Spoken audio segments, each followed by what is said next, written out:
아빠가 매일 새벽 밥 짓던 진짜 이유? 이제서야 알게 됐어요. 처음 물어보고 싶은 게 하나 있어요. 여러분은 마지막으로 아버지의 발소리를 언제 들으셨나요? 새벽 문턱을 넘어 부엌에서 가스불 켜지는 소리와 찻주전자 숨 쉬는 소리가 겹치고 그 사이로 낡은 의자 다리가 바닥을 긁는 소리가 들려오던 그 시간. 그 소리가 여러분의 하루를 열어주던 기억이 혹시 남아있나요? 저는 그 소리를 오래 잊고 살았고 더 늦게야 그 소리가 내 인생을 매일 새로 시작하게 하던 문 여는 소리였다는 걸 깨달았습니다. 아버지와 저는 둘이었고 엄마는 제가 7살 되던 여름에 떠났습니다. 병원 복도에서 흰 가운들이 조용히 지나가던 그날 어른들은 고개를 숙였고 나는 무릎을 붙잡고 울지도 못한 채 바닥에 하얀 줄무늬만 세고 있었는데 그날 이후로 아버지는 새벽마다 나보다 먼저 깨어 밥을 안 치고 달걀 프라이를 굽고 김치를 꺼내 접시에 올리면서도 늘 같은 말을 했어요. 밥은 꼭 따뜻할 때 먹어야 힘이 난다. 그 한마디에 아버지의 하루가 시작되고 내 하루가 따라 붙었죠.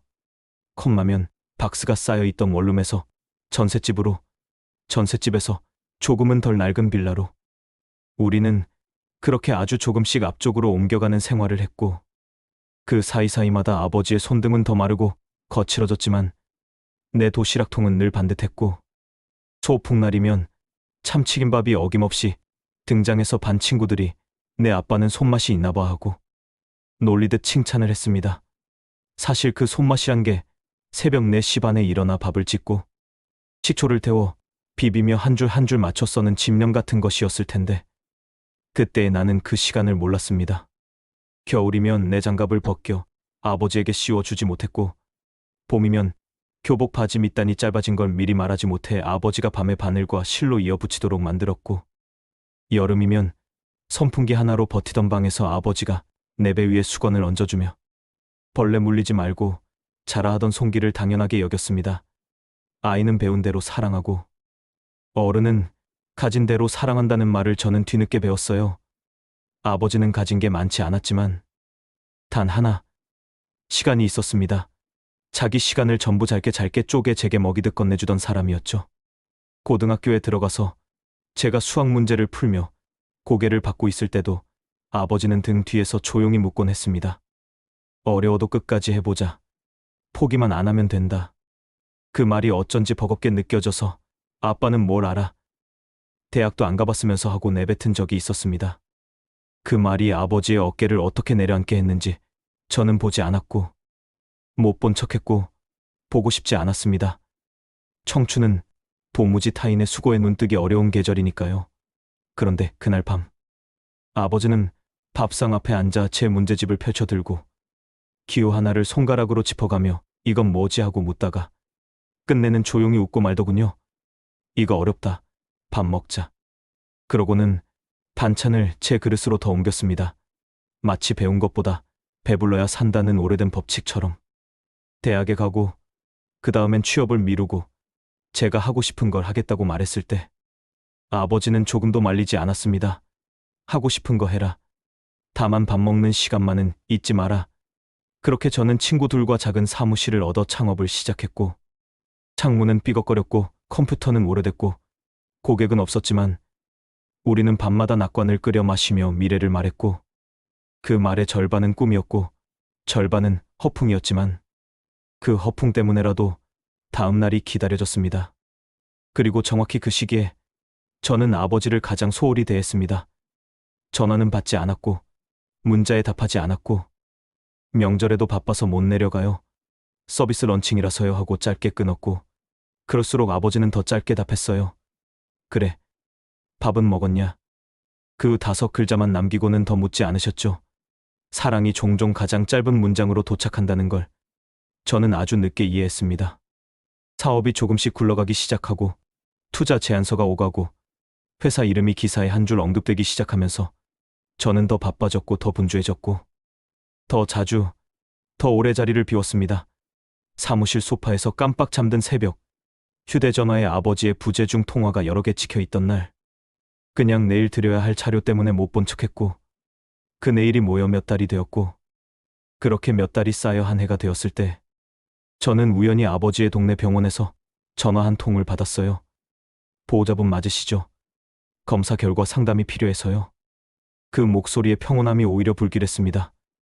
그날 저녁 저는 오랜만에 택시를 탔고 택시 창밖으로 스쳐가는 가로등 불빛을 세다 보니 어린 날 엄마가 떠나던 병원 복도의 조명이 떠올랐고 나는 괜히 운전석 뒷주머니처럼 좁은 곳에서 몸을 더 움츠렸습니다. 아버지의 병명은 짧은 단어였지만 길게 이어지는 시간이었고 의사는 초기에 발견했으면 달랐을 수 있다는 전형적인 말을 했고 저와 아버지는 동시에 같은 질문을 서로 다른 방식으로 삼켰습니다. 저는 왜 이제야 얘기하셨어요라고 묻고 싶었지만 묻지 않았고 아버지는 내가 바쁜데 내가 뭘 하고 말하고 싶었겠지만 말하지 않았죠. 그날 집으로 돌아오는 길에 아버지는 편의점 앞 벤치에 잠깐 앉아 쉬자고 했습니다. 가을이 막 들어선 밤 공기였고 아버지는 캔커피를 2개 사서 하나를 제게 건네며 웃었습니다. 뜨거운 건 내가, 나는 미지근한 거. 그러고는 별것 아닌 이야기들을 했죠. 동네 빵집이 지난주에 문을 닫았고 파는 빵이 예전처럼 달지 않아서 아쉬웠고 시장에서 복숭아를 샀는데 생각보다 달아서 기분이 좋았고 그런 이야기를 길게 이어가다가 문득 제 쪽을 보며 더 천천히 말했습니다. 내가 어릴 때 좋아하던 소보루빵. 그 빵집 아저씨가 내가 커서도 좋아할 줄 알았대. 그리고는 아무렇지 않게 캔을 기울였는데 그 순간 저는 그 말 한 줄이 아버지가 나를 얼마나 오래 지켜보고 있었는지에 대한 전부라는 걸 깨달았습니다. 치료가 시작되고 일정표는 회사 일정과 병원 일정이 겹쳐졌고 저는 2개의 달력을 들고 뛰어다니는 사람이 되었지만 사실 둘 중 하나는 늘 소홀했고 그 소홀은 어김없이 아버지 쪽으로 기울었습니다. 왜냐하면 회사에는 대체할 사람이 없다고 믿었고 아버지 곁에는 언젠가 내가 가면 된다고 믿었기 때문이죠. 사람은 가장 소중한 것을 가장 늦게 배웁니다. 늦게 배운다는 건 자주 늦는다는 뜻이고 늦는다는 건 누군가의 마지막을 지나치기도 한다는 뜻이었습니다. 그럼에도 불구하고 아버지는 병원 침대에서 늘 이런 말을 했어요. 일은 잘 되냐? 너 밥 먹었냐? 경비 아저씨한테 인사 잘해라. 아버지는 자기의 몸살보다 타인의 눈살을 먼저 걱정하는 사람이었고 병실에서도 간호사에게 수고가 많다고 먼저 말하는 사람이었고 링거줄이 불편해도 링거가 불편할까 미리 사과하는 사람이었죠. 간호사가 돌아간 뒤에 저는 조심스럽게 물었습니다. 아빠, 혹시 무섭지 않아요? 그러자 아버지는 그 짧은 눈웃음을 지으며 고개를 저었습니다. 무서운 게 아니라 아쉽다. 내가 손 씻고 들어올 때 물소리, 내가 창문 여는 소리, 그게 오래였으면 좋겠다. 그 말이 너무 조용해서 저는 일부러 크게 대답했습니다. 오래 갈 거예요. 우리는 오래 같이 있을 거예요. 그러나 말은 미래를 길게 누리고 싶을 때 자주 현재를 과장했고 과장이 끝난 자리에는 침묵이 남았습니다. 한 번은 아버지를 데리고 바다에 갔습니다.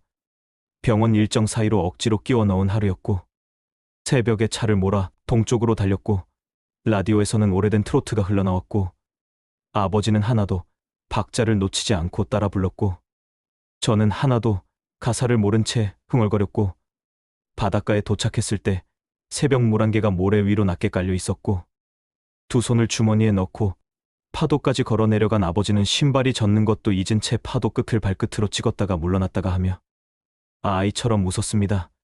그때 저는 뒤에서 아버지의 발자국과 내 발자국이 나란히 찍히는 걸 보았고 물이 한 번 덮고 가면 금세 지워지는 것도 보았습니다. 어떤 발자국은 더 깊어서 오래 남고 어떤 발자국은 가볍고 그래서 빨리 지워지죠. 저는 제 발자국이 더 깊어진 줄 알았지만 사실은 아버지의 발자국이 더 깊었습니다. 오래, 아주 오래. 바람과 물과 모래를 버티던 사람이 누구였는지를 그날 비로소 모래가 가르쳐 주었습니다. 회사에서는 일이 더 커졌고 투자 라운드는 성공했고 규모가 커진 회의실에 사람들도 늘어났고 제 이름이 불리는 자리도 많아졌지만 이상하게도 그럴수록 제 목소리는 자주 떨렸습니다. 흔들림은 자신감이 아니라 누군가에게 바로 전화를 걸어야 하는데 걸지 못했을 때 생기는 죄책감의 떨림이었고 그 떨림이 생길 때마다 저는 습관처럼 창문을 열어 공기를 바꾸었고 바꾼 공기 속에서도 전화는 다이얼을 밀지 못했고 그러다 어느 날 오후 한 통의 전화를 받았습니다.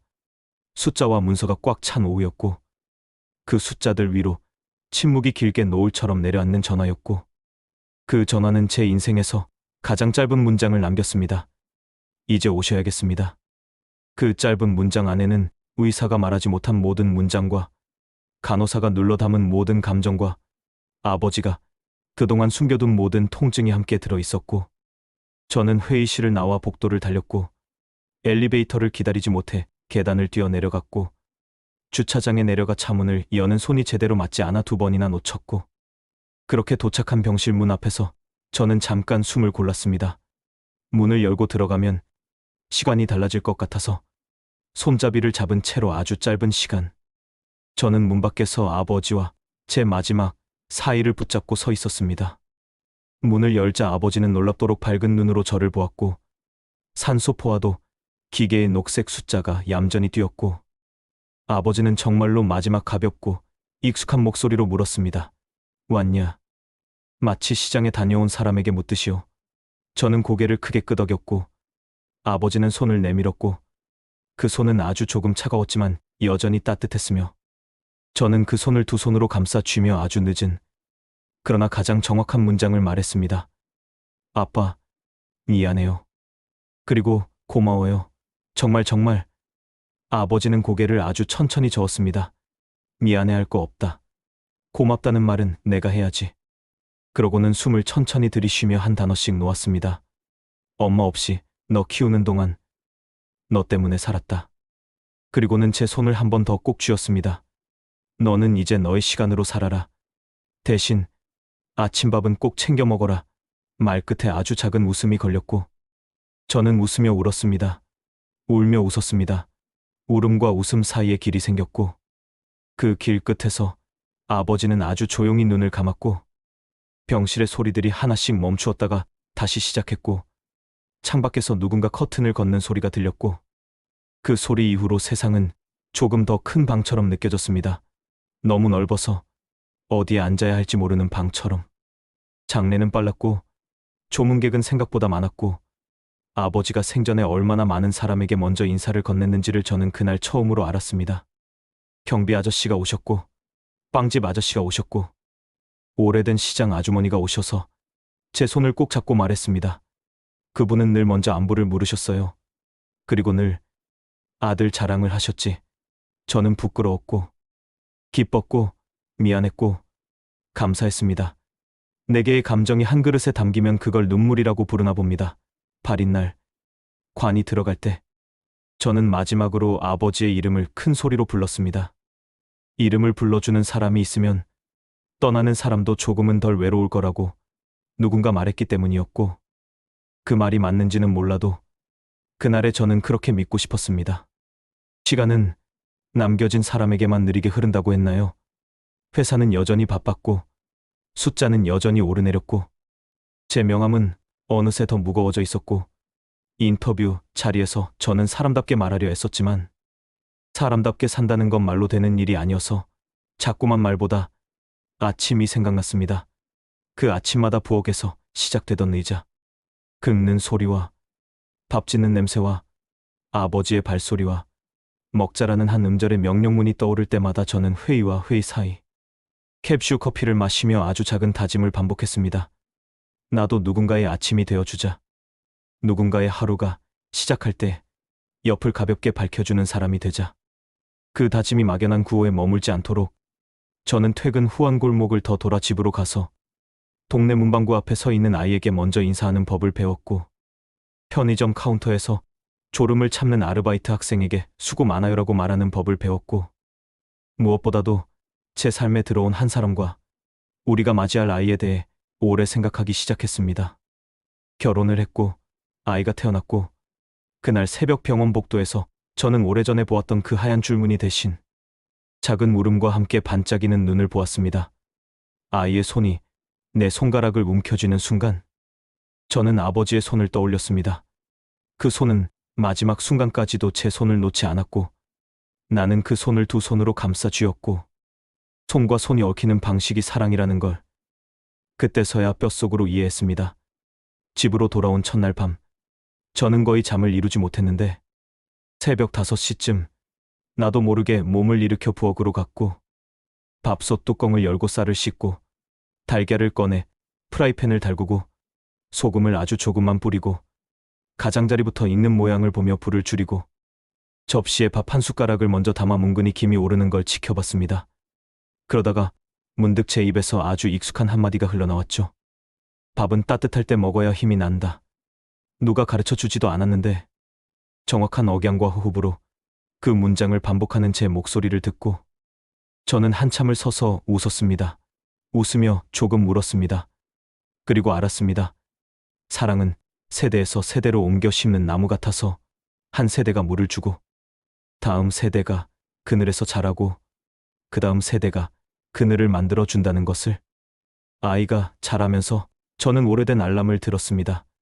아이는 이유 없이 우는 밤이 많았고 이유 있는 울음도 많았고 그 모든 울음에 이유를 붙이려 애쓰다가 어느 날 불현듯 생각했죠. 아버지는 내 울음의 이유를 묻지 않았구나. 울면 안아주고 자면 덮어주고 깨어나면 밥을 데워주던 사람. 그래서 저는 이유를 묻기보다 어깨를 내주고 대답을 찾기보다 시간을 내주려 했습니다. 아이가 돌아서서 아빠, 왜? 하고 물으면 저는 모르겠네.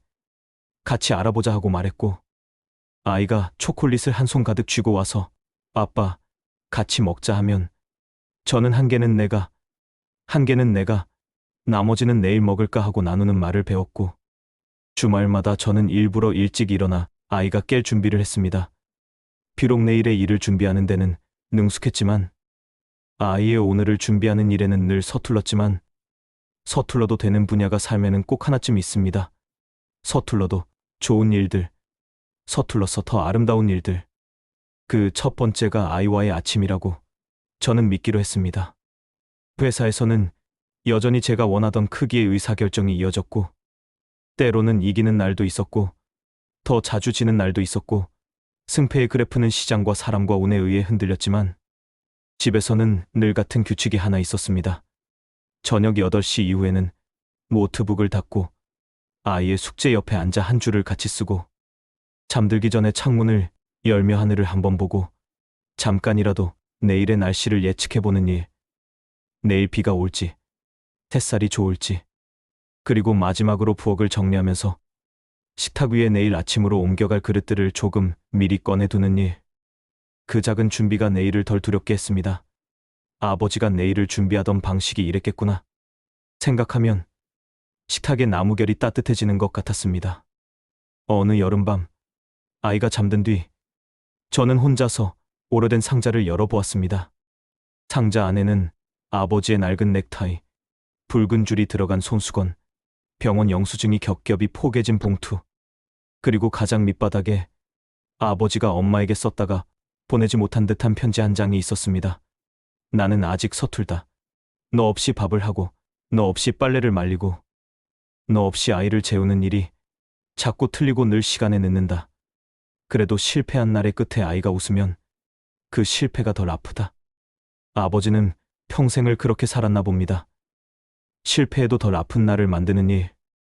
누군가의 웃음으로 실패의 모서리를 둥글게 깎는 일. 그 일을 저는 뒤늦게 물려받았습니다.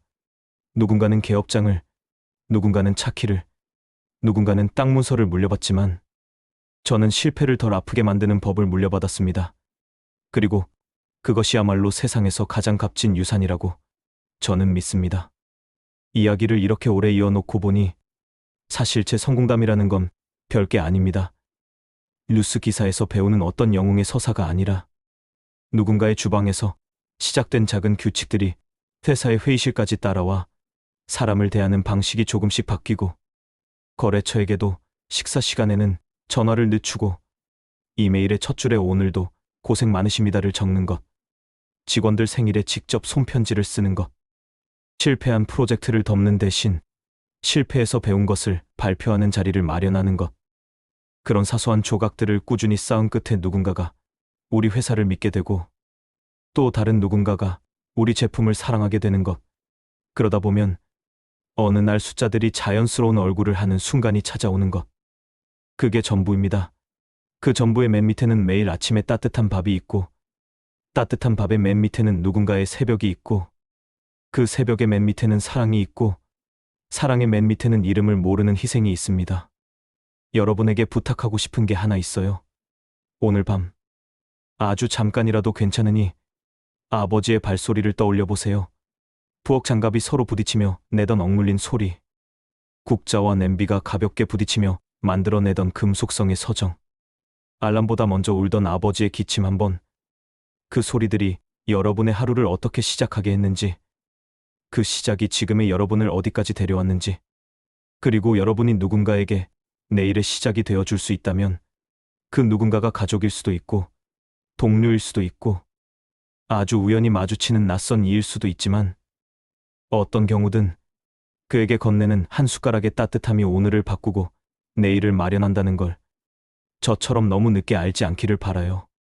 마지막으로 저는 요즘도 가끔 아주 이른 새벽에 깨어 부엌으로 갑니다.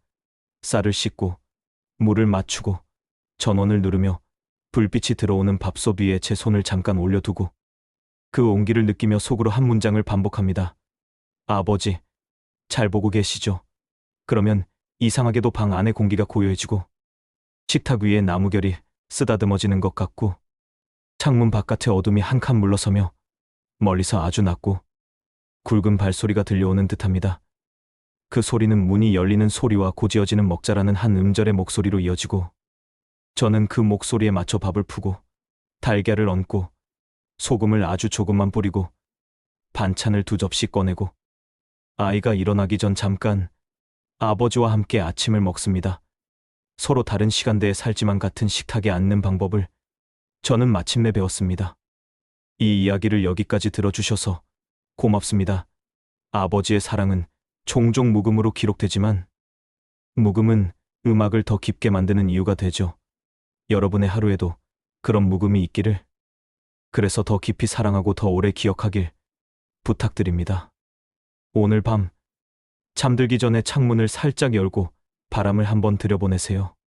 그리고 작게, 아주 작게라도 괜찮으니 이렇게 인사해보세요. 아버지, 잘 다녀오셨어요.